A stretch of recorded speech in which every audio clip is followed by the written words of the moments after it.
Hey, it's Josh Modell. We're dropping something special in your feed today. It's a 4-part podcast series called Sound Influence, the Art and Soul of Puerto Rico, created in partnership with our friends at Atlas Obscura and Discover Puerto Rico. The series is narrated by legendary actor Luis Guzman, and it includes stories from the island featuring musicians Los Rivera Destino, Patchy Man, and Andrea Cruz, plus film director Miguel Arteta, EGOT winner Rita Moreno, and much, much more.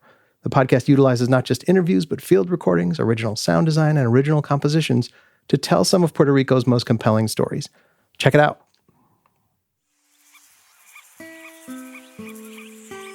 Hola, I'm Luis Guzman, and welcome to Puerto Rico.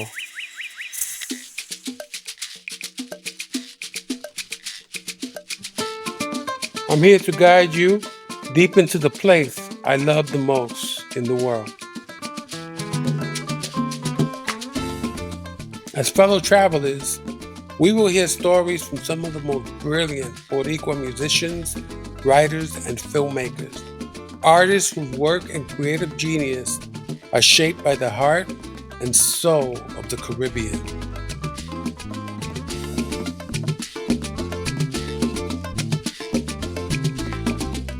The next voice you'll hear is one of the newest stars of the Puerto Rican music scene, drawing on traditional Latin American folk music to create resonant songs that feel deeply connected to the birds, plants, and animals of the island.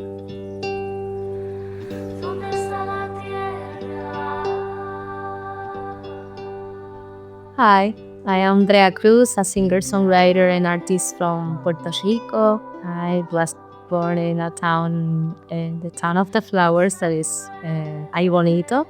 And I'm working on my first album right now. That's me.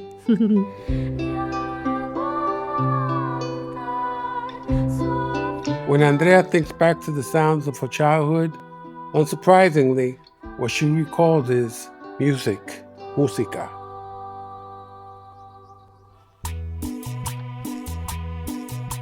My family is like the essence of neighborhood for me. And I remembered my father playing some music of Rubén Blades, Haciendo Punto en Otro Son, which was a very important band from Puerto Rico. I remember a beautiful song that is called Amanecer Borincano, written by Alberto Carrión. About the noble farmers of Puerto Rico, their love for the island, and their hopes for the future. Amanecer Borincano is one of the great folk songs about our people. Also, a little bit of los tríos. I don't know, my family was like very eclectic, non-traditional folk music. They listen to everything. And when Andrea remembers the sounds of nature like bird songs, music is there too, of course.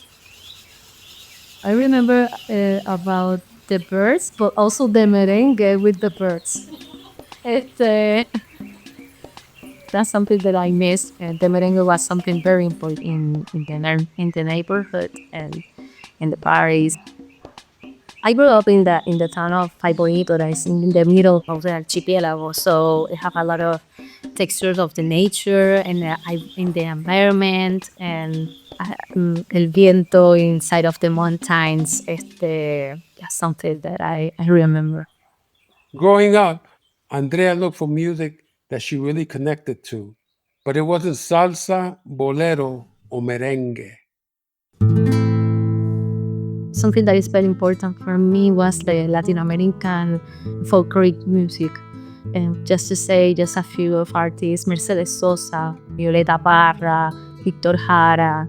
That was very important for me in my formation also as a musician. And that was something that I found when I was growing up in my school. I have a teacher named Melissa Rivera. She was a singer-songwriter too.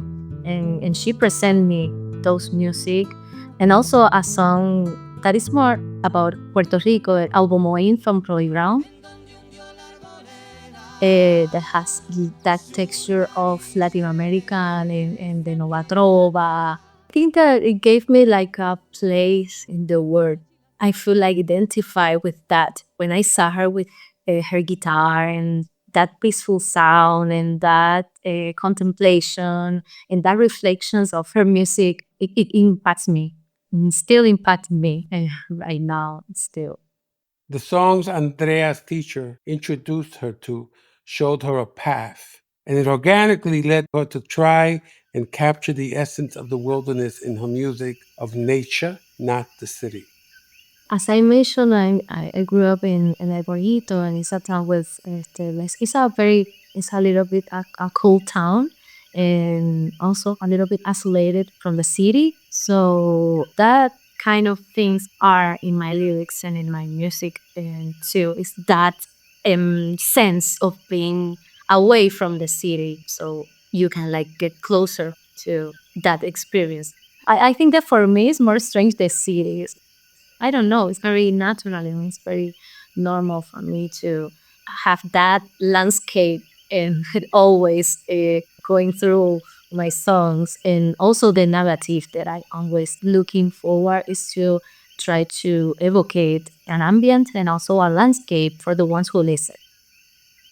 When she followed the pull of the natural world, Andrea found herself writing songs that spoke strongly to her relationship with Puerto Rico.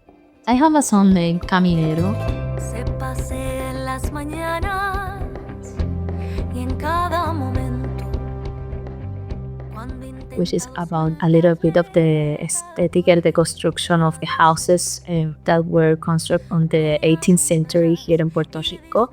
And you can find some of those houses when you travel to some towns inside of the island.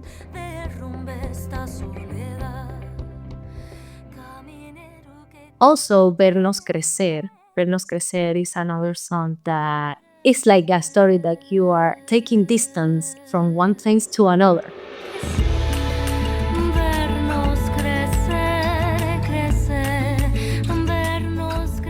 So what happened between that?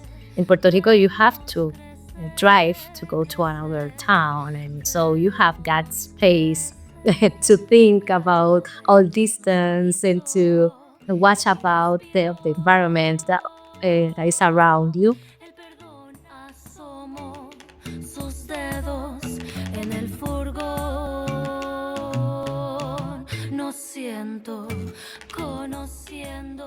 In 2017, the same year Andrea released her first album, she teamed up with community-based organizations to bring her music to victims of Hurricane Maria, and it helped her to see the vital importance of arts in times of crisis.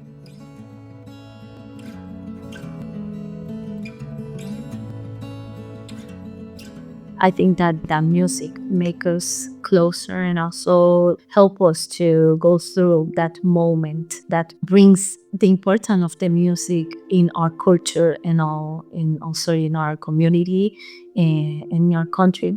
And I remember that I was in a town and saw like people just went out with their own instrument and just start playing, and it makes like a grateful moment inside of that painful moment that we were going through.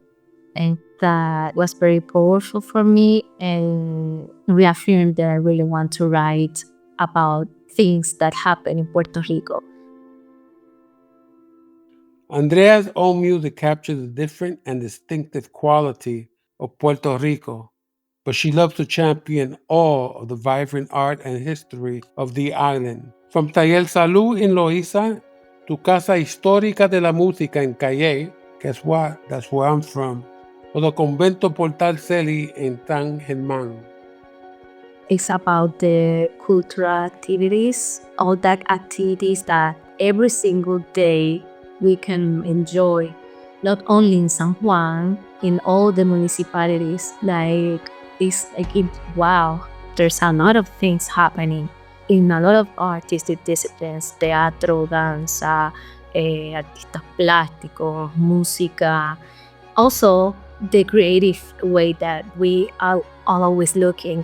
A house can be a community organization program that impacts women's lives, and in Loíza, for an example, Taller Salud, and that's something like is O sea, impresionante, it's powerful, it's very important. But also you can go to Calle and you find La Casa Histórica de la Música Callejana. It's a museum to commemorate the stories of musicians from Calle. But also you can go to San Germán and then you find Portache and all the story about the resistance and the things that happen in Puerto Rico. And for me, that's something that is like very complex also, but it's beautiful. In the end, what Andrea loves the most about Puerto Rico is that, well, it's home. And I love to travel to other places and countries to play music and to connect with other artists and other cultural things. But when I come back, it's like, okay, this is my place. This is when I feel more inspired. This is where I feel but in a better company with the people and the environment. It's really where I want to be forever. So yeah, it's home for me. Gracias, Andrea. Tienes una voz de un ángel.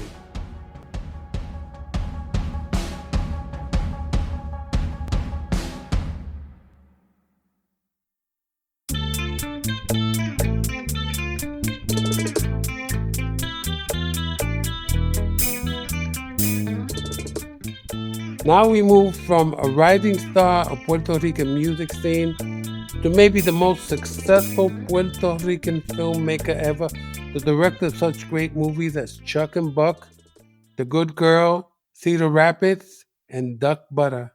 Let's listen as he shares his journey as a Puerto Rican. I am Miguel Arteta, and I'm a Puerto Rican director. I've been based in Los Angeles since 1990, and I work in indie films and in television, and I've done a couple of studio films. When Miguel thinks about Puerto Rico, something that really stands out to him as exceptional is the music. The Puerto Ricans like their way of life a little easier. But that's all reflected in the music. You know, Puerto Ricans, for a population that's so tiny, their footprint is enormous around the world culturally. There's only 3 million Puerto Ricans in the island, and there's around 3 million in the United States. But it's like any country you go, you know about salsa, or you know now about reggaeton. The influence has been really amazing. So I think there is something special about the island.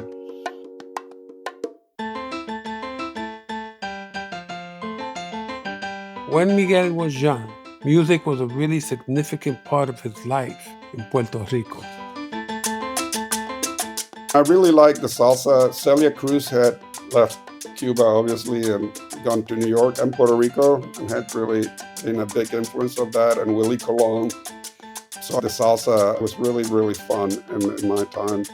And boleros were great too. And there was also, in the indie side of music, another movement coming. There was a group, I think they were called A Otro Punto en este Son. In case you want to go back to find any of the music, it's the same band Andrea loves, Haciendo Punto en Otro Son.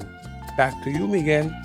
They had kind of bolero qualities, but their music was more political and kind of dealing with identity. They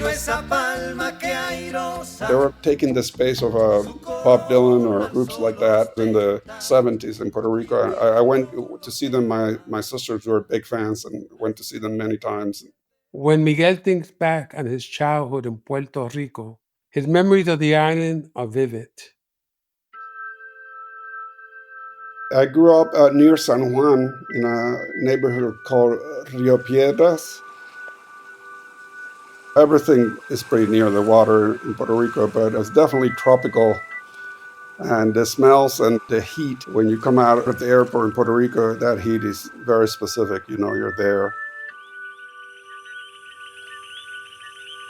And of course, at night, the coquis, the frogs that are native to Puerto Rico, they're tiny and they make a huge noise at night. So you definitely, at nighttime, you know you're in Puerto Rico. Miguel has a deep love for the sounds of Puerto Rico and also the amazing taste of the island. I mean, the food is incredible. You know, all of the Caribbean countries each have their own flavors, but I think that the way the rice and the beans are done there is tremendous. They use something called sofrito to give it a very special flavor. There's a thing called mofongo too that is delicious, and you know their own versions of their empanadas are really good. They also make this fried dough with puffer fish that is really delicious. And at Christmas in Puerto Rico, it's very popular to do this thing where you go house to house, caroling, singing Christmas songs, and then you have to give drinks to the people that are caroling and food, and then you join them and keep going. And by the end of the evening, the whole neighborhood's together, like singing and drinking. As a kid, there was the idea of standing up against people that didn't want to have fun was something that I recall being part of the Puerto Rican culture.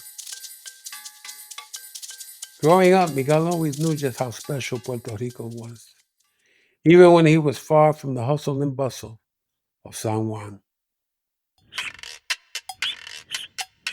I was fond of Arecibo because I liked the idea of space as a kid, and they had the biggest telescope in the world at the time. It's now become defunct, but it was built into the hills, and we went to visit it when I was a kid. I took my first photographs ever on that trip, and that had a big impact to me. I was like, we're a tiny island, but we have the biggest telescope in the whole world. Why here? Like, there was something bizarre, and it made me feel like, why is this the best place to look out into space? Like, is this the center of the world? But yeah, when I go back, I will definitely go look at the Arecibo Observatory again. Miguel left Puerto Rico in his teens, but by that time, he found a hero, someone who showed him a creative path that he wanted to follow. They used to have this show that was like their SNL that was really, really popular. And in fact, one of the writer-actors of that went on to become like the Ingmar Bergman of Puerto Rico, the most celebrated filmmaker, Jacobo Morales. He had a film in 1990, Lo que pasó a Santiago, that was nominated for an Oscar.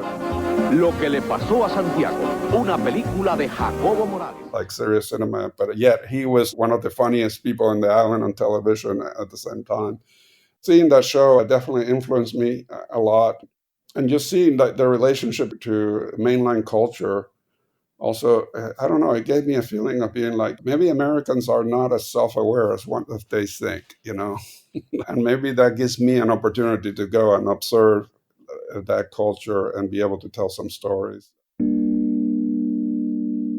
By the time I landed in the United States when I was 16, I was very excited to be there, and I landed in the Miami airport. In the store, they had a mango wrapped in cellophane with styrofoam. Like I was just, if they're putting styrofoam and wrapping a mango like this, I may have a shot to make it in this country. Like, if this is what they're doing to a mango, I think maybe there's a way up here. For Miguel, being a Puerto Rican in the United States means finding connection through community. The diaspora, the people, the Puerto Ricans that are in America, you know, we gravitate towards each other. And so that's been very nice. I mean, even from when I got to work with Rita Moreno 8 years ago, La leyenda. Immediately there's a sense of bonding and pride. And she trusted me right away, and later on gave me awards for some of my films. And she was just so supportive. Looking ahead, Miguel is planning to make Puerto Rico a much more integral part of his life, for work as well as for his family. My aunt and uncle and her kids were there, and I went and visited a few times during the years. And my mom just moved to Puerto Rico after 46 years of living in Costa Rica. So me and my wife went to visit this January, and I want to make a TV series in Puerto Rico with Puerto Ricans, about Puerto Ricans. It's a good thing Miguel is coming back to the island, because although he grew up in San Juan, he still has lots of exploring to do. It's kind of insane, and this happens a lot in Puerto Rico. Like, I lived there 13 years, and I never went to Ponce on the south coast. And literally, my 13 years, I just stayed within 30 miles of San Juan. which is kind of, I mean, the island is so small, 30 miles by 100 miles. So it takes me longer to go to a doctor's appointment in LA that it would take me to go circumvent the whole island. I've been to Vieques with a friend of mine who built a house there, and I loved it. But I hear from Puerto Rican friends that there's all kinds of great culture happening all around the island now. So there's much to explore there.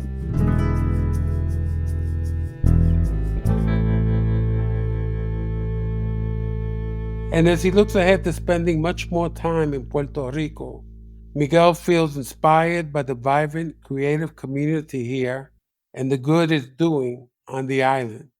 I mean, I'm very proud of the youth of Puerto Rico nowadays. I think that there's a lot of hope in young Puerto Ricans, and surviving Maria has a lot to do with it. I think it's invigorated young people. So I have hopes for where Puerto Rico is going, and I'm excited to go and work there.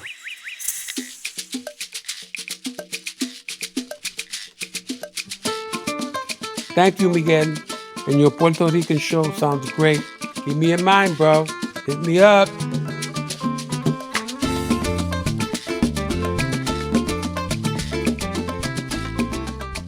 Sound Influence, the art and soul of Puerto Rico. Presented by Discover Puerto Rico with the production of Talk House and Atlas Obscura. I'm Luis Guzman. The show is written by Nick Dawson and produced by Nick Dawson and John Ahrens, with sound design and original music by John Ahrens. The executive producers are Ian Wheeler, Doug Baldinger, Johanna Mayer, and Chris Naka. I hope to see you again on the island.